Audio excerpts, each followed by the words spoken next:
हुकूमत का आवाम को महंगाई का झटका, पेट्रोलियम मसनूआत की कीमतों में बड़ा इजाफा। पेट्रोल 4 रुपये 7 पैसे महंगा, फी लीटर कीमत 268 रुपये 68 पैसे मुकर्रर। हाई स्पीड डीजल की कीमत 4 रुपये 4 पैसे बढ़ गई, नई कीमत 272 रुपये 77 पैसे से बढ़कर 276 रुपये 81 पैसे हो गई। आवाम का पेट्रोलियम मसनूआत की कीमतें बढ़ने पर शदीद गम-ओ-गुस्से का इजहार। उम्मीद है पाकिस्तान जल्द फलस्तीन में अपनी फौज भेजने का फैसला करेगा। इंडोनेशिया ने 20,000 फौजी फलस्तीन भेजने की पेशकश की। गजा अमन मंसूबे का फलस्तीन अथॉरिटी ने खैर मकदम किया। नायब वज़ीर आज़म इसहाक डार की न्यूज़ कॉन्फ्रेंस, कहा ट्रंप से मुलाकात का मकसद था जंग को कैसे रोका जाए। गजा में लोग अब भी भूख से मर रहे हैं, अगर कोई अच्छा काम हुआ है तो इसको मतनाज़ा न बनाया जाए। पाकिस्तान में इस बात पर कुछ लोग सियासत कर रहे हैं। वो क्या चाहते हैं? फलस्तीन में लोग मरते रहें। हमास अमन मंसूबा कबूल करे या इसराइल का मुकाबला करे, एक का इंतखाब करना होगा। ट्रंप की वार्निंग, हमास ने मंसूबा कबूल ना किया तो उन्हें ज्यादा नुकसान होगा। हमास के पास अमन मंसूबा कबूल करने के लिए 3 से 4 दिन का वक्त है। अरब ममालिक और इसराइल अमन मंसूबे को तस्लीम कर चुके हैं। अमरीकी सदर का फौजी सरबराहान से खिताब, फील्ड मार्शल की तारीफ को अपने लिए एजाज महसूस किया। फील्ड मार्शल पाकिस्तान में बहुत अहम शख्सियत हैं। ट्रंप की एक बार फिर सईद आसिम मुनीर की तारीफ, कहते हैं फील्ड मार्शल ने कहा आपने जंग रुकवा कर लाखों जिंदगियां बचाई। आसिम मुनीर का मेरी तारीफ करना किसी एजाज से कम नहीं।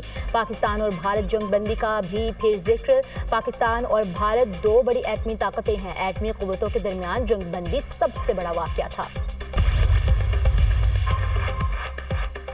ट्रंप मंसूबे के कई निकात वजाहत और मुज़ाकरात के मुतकाज़ी हैं। गजा से इसराइली अफवाज के इनखला का मामला वजाहत तलब है। इसराइली अफवाज के इनखला पर मज़ीद बातचीत होनी चाहिए। इसराइली वज़ीर आज़म की मुआफ़ी कोई एहसान नहीं, हमारा बुनियादी हक था। उम्मीद है तमाम फरीक मंसूबे को तामीरी अंदाजों में देखेंगे। गजा में फ़लस्तीनी इंतज़ामिया पर अमेरिका के साथ बातचीत की जाएगी। ट्रंप का मंसूबा जंग खत्म करने के बुनियादी मकसद को हासिल करता है। कतरी वज़ीर आज़म मोहम्मद बिन अब्दुलरहमान बिन जासिम अल-सानी का बयान, मुस्लिम ममालिक का ट्रंप जंगबंदी प्लान पर अमल के लिए हमास से राबता। तुर्किया, मिस्र और कतर का हमास पर 20 नकाती प्लान को कबूल करने पर जोर। अमरीकी सेनेट में हुकूमती फंडिंग बिल मंजूर ना हो सका। विफाकी हुकूमत पर शटडाउन के साए मंडलाने लगे। सेनेट फंडिंग बिल पर इत्तफाक न कर सकी। रिपब्लिकन और डेमोक्रेट्स के दरमियान ओबामा केयर सब्सिडी पर शदीद इख्तलाफात। रिपब्लिकन्स का 7 हफ्तों के लिए मौजूदा फंडिंग में तोसी का मुतालबा, डेमोक्रेट्स ने हिमायत से इनकार कर दिया। सेनेट में फंडिंग बिल पर आज दोबारा वोटिंग मुतवक्के। नए माली साल के आगाज से पहले अखराजात की मंजूरी न होने पर मुतादिद विफाकी महकमे बंद होने का खतरा। दिफा, सलामती और इमरजेंसी सर्विसेज जारी रहेंगी। बिल की मंजूरी के लिए 100 सेनेटर्स में से 60 की हिमायत जरूरी है। अलीमा खान को पार्टी सरबराह बनाने की मुहिम चलाई जा रही है। अली अमीन गंडापुर का इल्जाम, वज़ीर आला खैबर पख्तूनख्वा का तहरीक इंसाफ में ग्रुप बंदी का इतराफ। कहा माइनस बानी मुहिम और पार्टी तकसीम में अलीमा खान का बुनियादी किरदार है। इसी वजह से पार्टी में मायूसी फैल रही है। कुछ व्लॉगर्स टारगेट करके पार्टी में तकसीम पैदा कर रहे हैं। व्लॉगर्स से अलीमा खान का राबता है, वो इन्हें मना करने की बजाय शय दे रही है। बानी की बहन के बेटे पर जब गिरफ्तारी की बात आई तो 3 दिन बाद रिहा हो गया। अली अमीन गंडापुर का बानी से मुलाकात के बाद वीडियो पैगाम, कहा बानी को बताया इनकी रिहाई के लिए कोशिशें नहीं, ग्रुप बंदियां हो रही हैं। पार्टी में हर शख्स ग्रुप बंदियों का सहारा लेकर ज़ाती मफादात हासिल कर रहा है।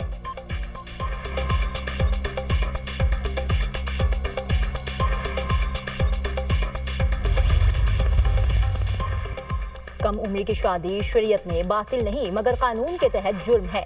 इस्लामाबाद हाई कोर्ट का फैसला, अदालत ने 15 साल लड़की को शोहर के साथ रहने की इजाजत दे दी। 24 सफ़हात पर मुश्तमिल तफसीली फैसला, अदालत ने रिमार्क्स दिए। Islamabad child marriage restraints act 2025 के तहत 18 साल से कम उम्र की शादी जुर्म है। दुल्हन की उम्र तकरीबन 18 साल दर्ज की गई, जबकि नादरा रिकॉर्ड के मुताबिक उम्र 15 साल है। निकाह रजिस्ट्रार को पाबंद किया जाए कि वो 18 साल से कम उम्र लड़की का निकाह ना पढ़ाएं। फैसले में सिफारिश।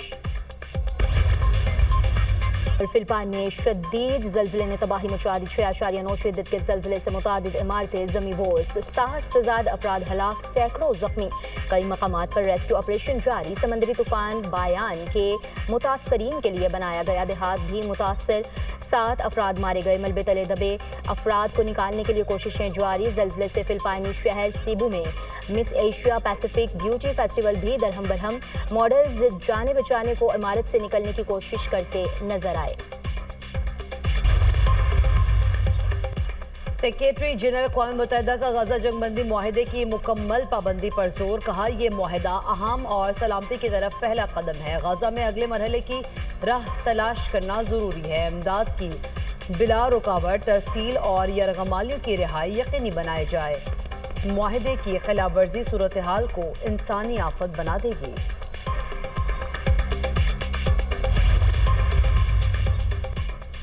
غزہ کو بین الاقوامی فورس کے سپرد کرنا نو آبادیاتی منصوبہ ہے۔ فلسطینی ریاست اور قبضے کے خاتمے کا ذکر تک نہیں کیا گیا۔ فلسطینی فریق کو مکمل طور پر نظر انداز کیا جا رہا ہے۔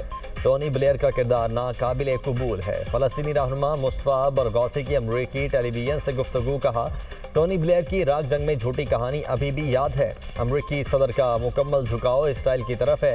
فلسطینی عوام کو آزادانہ جمہوری انتخابات کا حق دیا جائے۔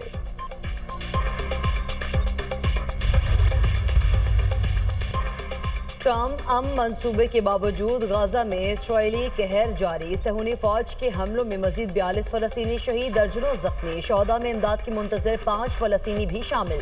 غذائی قلت سے شہید بچوں کی تعداد 150 تک پہنچ گئی۔ جنگ میں شہداء کی مجموعی تعداد 66,097 ہو گئی۔ ادھر غزہ جنگ بندی کے لیے اسرائیلی فوجیوں کے والدین سراپا احتجاج۔ غزہ میں جنگ بندی کر کے فوجیوں کو واپس بلانے کا مطالبہ۔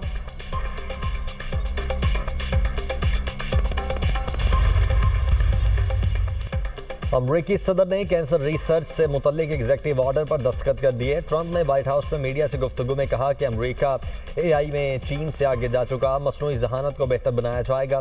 بچوں میں کینسر کے علاج اور ریسرچ کے لیے اے آئی کا استعمال کیا جائے گا۔ امریکہ میں $17 ٹریلین کی سرمایہ کاری آ رہی ہے۔ لوگوں کو اے آئی اور دیگر ہنر سکھانے پر $500 ملین خرچ کریں گے۔ یمنی حوثیوں کا امریکی آئل لے جانے والے جہاز پر حملہ۔ بحیرہ احمر کے پانیوں میں نشانہ بنایا گیا۔ امریکہ کے لیے کام کرنے والے بحری بیڑوں پر مزید حملوں کا اعلان۔ حوثیوں کا کہنا ہے امریکہ غزہ میں فلسطینیوں کے خلاف اسرائیل کی حمایت کر رہا ہے۔ غزہ میں فلسطینیوں کی نسل کشی میں امریکہ ملوث ہے۔ امن کی خاطر جنگ کے لیے تیار ہو جائیں۔ امریکی فوج میں داڑھی بڑھانے پر پابندی ہوگی۔ فٹنس کے تمام ٹیسٹ مردوں کے لحاظ سے ہوں گے۔ جو نئے ایجنڈے کی حمایت پر تیار نہیں وہ فوجی مستعفی ہو جائیں۔ امریکی وزیر جنگ پیٹ ہیگسٹ کا ورجینیا میں میرین کور بیس میں جرنیلوں اور ایڈمرل سے خطاب۔ امریکہ میں بھاری بھرکم موٹی توندوں والے جرنلز کا دور گیا۔ اب ترقیاں کوٹے پر نہیں میرٹ پر ہوں گی۔ امتیاز یا غلط کاموں کی شکایت سے نمٹنے کا طریقہ بھی تبدیل ہوگا۔